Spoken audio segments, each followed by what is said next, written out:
감사하신 아버지 하나님, 오늘 귀한 날에 저희들 한자리에 불러 모아주시고 함께 먹고 마시고 코이노니아 나누게 하여 주시고 또 이 시간에 말씀을 삼하여 저희들이 한자리에 모였사오니 주의 성령님께서 저희 가운데 동행하여 주시고 말씀을 깨닫고 확신할 수 있도록 또 도와주시옵소서. 특별히 오늘 부활 말씀을 저희 심령 가운데 새겨주시고 또 이 말씀이 살아있는 능력의 말씀이 되도록 도와주시옵소서. 예수님 이름으로 기도합니다. 아멘. 2025년 4월 21차 미래로 교회 목장 성경교사반입니다. 고린도전서 15장 1절에서 8절 부활의 능력을 경험하라. 첫째 박스 보시면 복음을 왜 기억해야 하는가? 고린도전서 사도 바울이 고린도 교회에 보낸 편지입니다.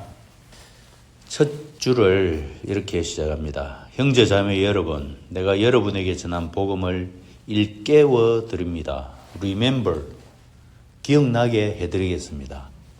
지금 기억이 좀 희미해져 있다 이 말씀이겠죠. 네, 우리 기억은 생생했다가 또 희미했다가 보았던 영화도 다시 보면 또 생생했다가 또 희미했다가 이렇게 되듯이 그 복음을 전해 받았습니다.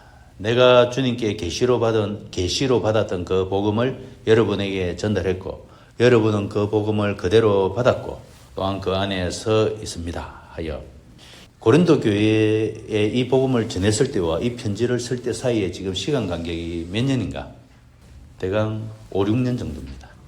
이 시간이 얼마 되지는 않았는데 그러나 복음이 좀 희미해져 있더라. 그래서 제가 여러분에게 전해드렸던 그 말씀을 다시 리마인드를 해드리겠습니다. 그래서 재부팅 하시고 굳게 붙잡으시기를 바랍니다. 이 말이죠. 2절 끝에 보면 구원을 얻을 것입니다. 여기 구원은 천국행 티켓을 얻을 것입니다. 이것은 당연한 말씀이고 이 구원을 얻을 것이라는 것은 현재적으로 구원의 능력을 경험할 것입니다. 지금까지 경험했었습니다. 고린도 교인들이. 그 이방인의 그 문란한 엉망의 무질서한 삶을 살던 사람들이 그 복음의 능력을 경험한 그런 삶으로 변화가 되었죠. 여러분들은 구원의 능력을 현재 삶에서 경험했습니다. 그래서 이 구원을 얻을 것입니다. 이 구원이라는 단어를 이해를 잘 하셔야 됩니다.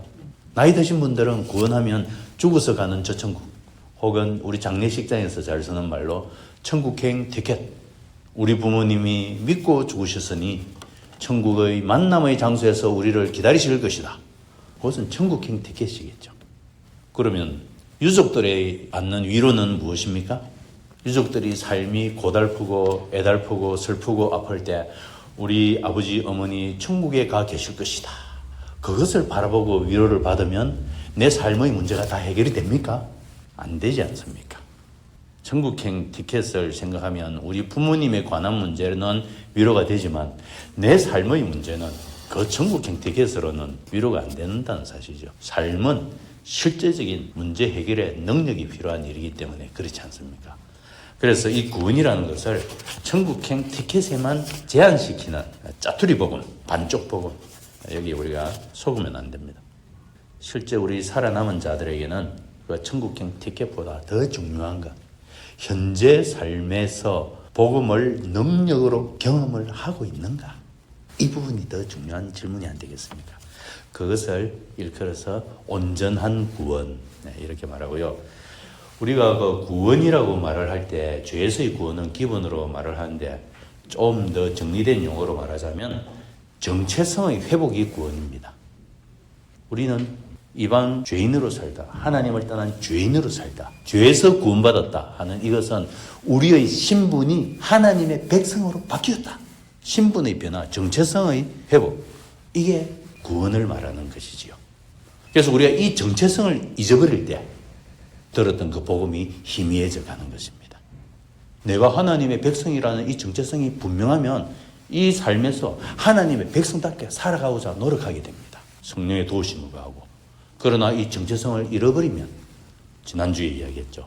선데이에는 크리스찬인데 에브리데이에는 이 정체성이 희미해서 에브리데이 크리스찬으로 살기에는 박력이 떨어진다는 사실. 그래서 구원, 정체성의 회복. 자, 복음의 핵심은 다 아는 사실입니다. 그리스도께서 성경대로 죽으시고 성경대로 살아나셨다. 3, 4절은 그리스도의 조건을 말하지요. 성경대로 된 그리스도인가? 성경대로 죽었는가? 성경대로 살아나셨는가? 그것이 구약 성경에 기록이 되어 있습니다. 그 기록된 성경 말씀을 성취하셨는가? 그러면 그분은 그리스도가 맞습니다. 그렇게 하신 분이 역사상 딱 한 분이 계시더라. 이름하여 나사렛 예수. 그분은 십자가에서 성경대로 죽으셨고 또 빈무덤에서 성경대로 살아나셨더라. 그래서 그분이 그리스도다. 예수는 그리스도라. 그리고 우리에게 이 사실이 중요한 것은 우리는 이 사실을 전에 듣고 성령으로 말미암아 믿고 영적으로 체험하고, 우리는 예수님의 실물을 보지는 못했죠. 육안으로 보지는 못했습니다. 육안으로 본 자들만이 증인이 된다고 하는데 법정에 나가면 증인 맞습니까? 하면 예, 제가 봤습니다. 들었습니다. 그런데 우리는 예수님 안 봤지 않습니까? 그런데 예수님은 우리 보고 오직 성령이 너희에게 임하시면 너희가 내 증인이 되리라. 그것은 성령으로 말미암아 우리가 영안으로 예수님을 보고 체험한다, 이 말씀이지요. 그래서 우리도 예수님의 증인이 되는 것입니다. 자, 그래서 3절, 4절은 복음의 핵심. 그리스도께서 성경대로 죽으셨고 그리스도께서 성경대로 살아나셨고, 우리는 이것을 듣고 믿고 성령 안에서 체험하고 우리도 정리된다. 그 맨 아래 설명을 보시면은 특별히 사도 바울은 부활, 살아나셨다, 이것을 굉장히 강조합니다. 그리스도의 부활, 사도 바울의 신학은 그리스도의 부활, 곧 이것은 성도의 부활, 이것은 곧 나의 몸의 부활, 항상 이렇게 나갑니다. 그래서 맨 끝에 살아나셨다, 이거 몸의 부활을 말하죠. 육체의 부활. 그 당시 헬라 철학에서는 몸의 부활은 이슈거리로 되지 못합니다. 헬라 철학은 우리 몸은 악의 근원이다. 이것은 잠시 세상에 살 동안만 도구로 사용하고 나갔다 버린다. 우리의 영혼은 고상하고 불멸한다. 영혼 불멸. 그래서 헬라 철학에서는 몸에 부활하면 믿을 수가 없다는 사실이죠. 그러나 분명한 것은 예수님은 몸이 부활했습니다. 그리스도께서 부활하셨으니 우리 몸도 부활할 것이다. 우리 이것을 믿습니다. 이것을 우리 미래의 소망이라 하지요. 우리 미래 다 부활해가지고 그날에 다 볼 것입니다. 장례식장에서 했던 그 말씀대로 그때는 부활한 몸으로 다 만납니다. 자, 그 소망으로 우리가 이 땅에 살고 있습니다. 요즘 사람들은 몸을 가장 아끼고 애지중지하고 관리하고, 먹는 것도 몸을 위해서, 운동도 몸을 위해서 얼마나 이렇게 아끼고 잘 관리를 합니까? 그렇게 잘 관리한 몸을 우리 그리스도인들은 주와 복음을 위해 아낌없이 던지고 불사르는데 주저하지 않는다는 사실이죠. 건강을 해칠까 두려워한다든지 피곤하지 않을까 계산한다든지, 우리가 평상시에 몸을 관리하지 말자는 말 아닙니다. 잘 관리해야 됩니다. 건강 유지해야 됩니다. 그 유지한 몸으로 주님이 원하시면 기꺼이 드립니다. 반면에 불신자는 그렇게 아끼고 관리한 몸을 기꺼이 쾌락을 위해 아낌없이 불사른다. 그 지점에서 차이가 난다, 그 말이죠. 우리도 몸을 아끼고 잘 관리하여 주님이 원하시면 아낌없이 불사르게 내어줄 수 있다. 우리는 부활의 몸에 대한 소망이 있기 때문에 그게 복음의 핵심입니다. 자, 그 다음에는 증인들이 나타납니다. 증인들, 게바, 베드로죠. 게바가 맨 처음 본 것은 아닌데 맨 앞에 나타나는 것은 그 당시 영향력 있는 제1 리더이기 때문에, 그 다음에 12제자, 500명이 넘는 형제자매들, 야고보, 그 다음에 모든 사도들, 모든 사도들 하면 12사도 외에 그 당시에 예수님의 복음을 듣고 체험하고 이 사실을 전하는 자들을 그 당시에는 사도라는 용어로 부르기도 했습니다. 또 맨 나중에 사도 바울 자신도 여기 들어가지요. 다리 차지 못하여 나는 자다. 자, 500명이 넘는 형제자매들 지금도 살아있습니다. 지금은 예수님 부활 사건이 일어난 지 지금 25년 지났을 때입니다. 25년. 그때 그 사건을 보고 만지고 먹고 마시고 대화 나눈 증인들이 지금 아직도 살아있다. 25년밖에 안 지났다. 이분들 앞으로도 계속 살아있을 것이다 하여 지금도 살아있다는 이 말씀은 그냥 살아서 숨쉬고 있습니다. 이 말씀이 아니고 살아서 계속해서 증거에 증거를 하고 달려가고 있습니다. 그래서 초대교회가 폭발적으로 성장한 이유입니다. 이 말씀입니다. 이 살아계신 증인들이, 살아있는 증인들이 지금도 가는 데마다 증언을 하고 있기 때문에 초대교회가 이렇게 폭발적으로 성장하고 있었다는 이야기지요. 그 증인들이 직접 보고 만지고 느낀 거, 들은 거 지금도 가는 데마다 증거하고 있다. 아까 말씀드렸다시피 우리도 똑같습니다. 우리는 영안으로 보고 체험한 증인들입니다. 우리도 가는 데마다 보고 듣고 체험하고 확신한 것을 전하는 우리도 똑같은 증인들이죠. 그래서 증인들은 그때 그 증인이나 우리나 똑같이 부활신앙을 실제 삶에서 능력으로 경험한 사람들. 이것이 증인들이라고 합니다. 사도 바울이 15장에서 이렇게 부활을 특별히 떼어서 왜 이야기를 하는가? 개관을 보시겠습니다. 고린도 교회는 파벌 분쟁과 아리아포라 문제로 무질서하였습니다. 결혼 문제, 우상 제물의 식사, 공적 예배의 자세 문제, 부활 등에 관해서 충돌하고 있었습니다. 특히 15장에서 고린도 교인들 가운데 일부는 부활에 대해서 회의적인 태도를 취하고 있었습니다. 아마도 당시 헬라 사상의 영향력이 교회에 침투한 것으로 보입니다. 헬라 철학은 영혼 불멸, 육체 천시 이런 사상을 갖고 있기 때문에 헬라 사상에 물든 교인들에게는 영혼 불멸은 매력적이지만 몸의 부활은 그다지 소망의 대상이 되지 못했습니다. 몸은 악의 근원이요 부활해서는 안 되는 존재로 보았습니다. 그러므로 바울은 몸의 부활의 역사적 사실을 밝히고 또 몸의 부활이 없다면 죄로부터의 구원도 없고 공허한 말장난에 불과하고 몸의 부활이 있기 때문에 날마다 죽고 위험과 수고를 감수하는 삶을 살고 아무리 몸이 닳고 다 망가지도 그날에는 완전한 몸으로 부활할 것이라는 이 소망. 그것 때문에 고난과 위험 기꺼이 감수하고 몸의 부활을 유추할 수 있는 많은 형태들이 만물에 지금 존재하고 있고 몸의 부활이 인류 최대의 소망이기 때문에 현재의 삶에서 부활의 능력을 경험하세요. 나눔 보시면 부활신앙은 미래 부활의 몸, 이것은 우리 다 믿습니다. 미래 부활의 몸을 현재 시점에서 능력으로 경험하는 것이다. 이거 꼭 기억을 하시고 기억이 희미해지시면 다시 리마인드를 하십시오. 이것이 기억이 희미해지면 우리는 천국 티켓만 남게 됩니다. 부활신앙은 미래 부활의 몸을 현재 시점에서 능력으로 경험하는 것입니다. 미래의 천국을 현재의 천국으로 경험하는 능력입니다. 죽음 너머에 있는 그 소망, 우리 장례식장에서 선포되는 죽음 너머의 그 소망, 그것만이 아닌 오늘 경험하는 부활의 능력입니다. 사도 바울은 이것을 계속 이야기하고 있습니다. 빌립보서에 보면 내가 바라는 것은 그리스도를 알고 그분의 부활의 능력을 깨닫고 그분의 고난에 동참하여 그분의 죽으심을 본받는 것입니다. 부활의 능력을 깨달으면 이것이 가능하다. 몸의 부활에 관한 교리, 이것이 왜 꼭 필요합니까?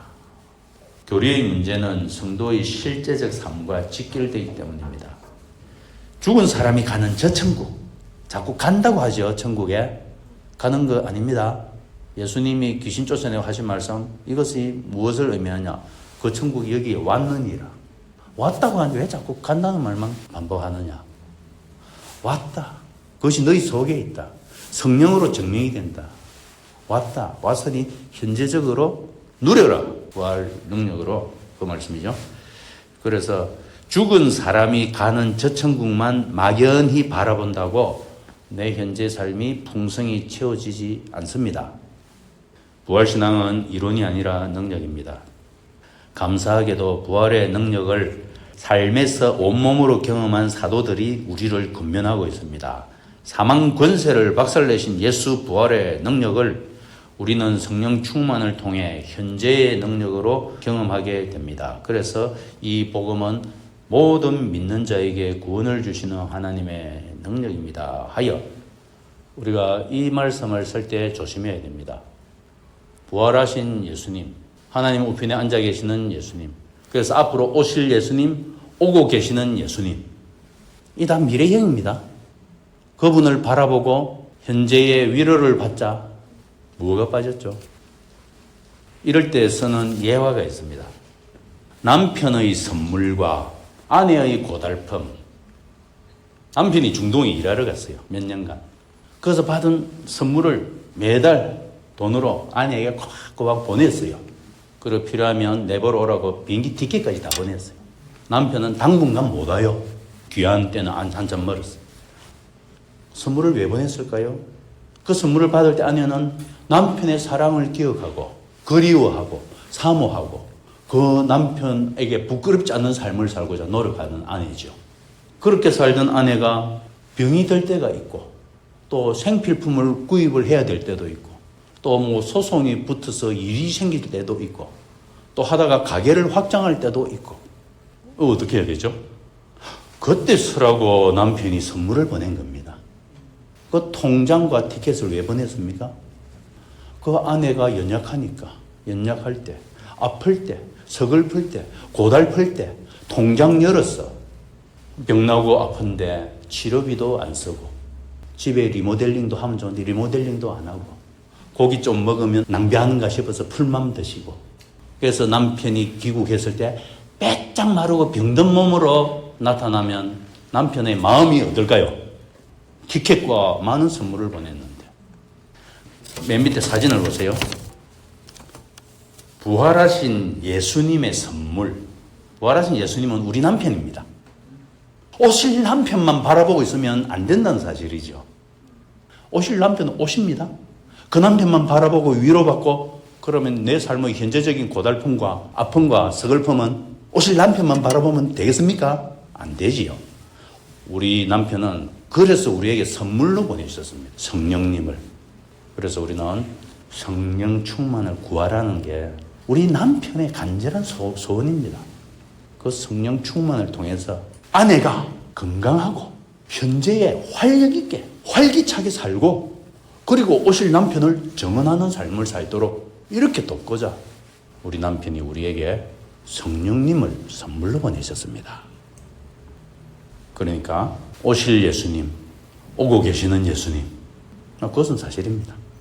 하지만 그보다도 더 일찍이 성령님을 보내셔서 우리와 지금 내주 동행하시면서 충만케 하시면서 건강한 아내로 활기찬 아내가 되어서 우리가 활기찬 아내가 되면 더욱 남편을 사모하게 됩니다. 그렇게 살도록 성령님을 보내시고 지금 동행하고 계신다는 거 꼭 기억을 하시면 좋겠습니다. 아담서 바이블. 그리스도께서 성경대로 우리 죄를 위하여 죽으셨다는 것과 무덤에 묻히셨다는 것과 성경대로 사흘 날에 살아나셨다는 것 기억을 해야 되겠습니다. 기도하겠습니다. 부활하신 주님, 지금 이 순간 내 삶에 임한 부활의 능력을 온 몸으로 경험하게 하여 주시옵소서. 내가 미래의 천국만을 막연히 바라보는 자가 아니라 성령 충만함으로 지금 여기서 하나님의 나라의 실제를 맛보는 자가 되게 하여 주시옵소서. 주님의 부활로 사망 권세가 깨어졌으니 나의 모든 수고와 헌신이 헛되지 않음을 믿고 흔들림 없이 주님께 충성하게 도와주시옵소서. 예수님 이름으로 기도합니다. 아멘.